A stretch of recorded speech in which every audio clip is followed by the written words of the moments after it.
Assalamualaikum friends, today I will discuss how to exit computer stuck in Zoom Magnifier.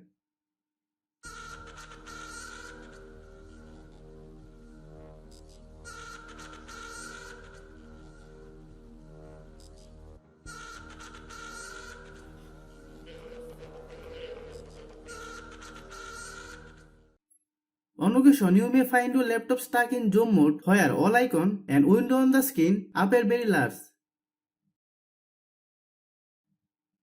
This often happens if you have recently connected your laptop computer to digital projector or an external monitor.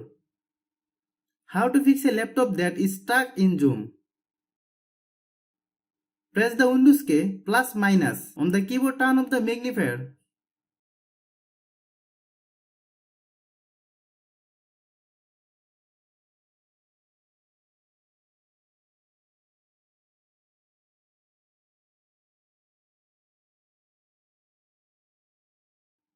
Close the all program or windows that are currently open. Press the Windows key plus minus on the keyboard turn of the magnifier.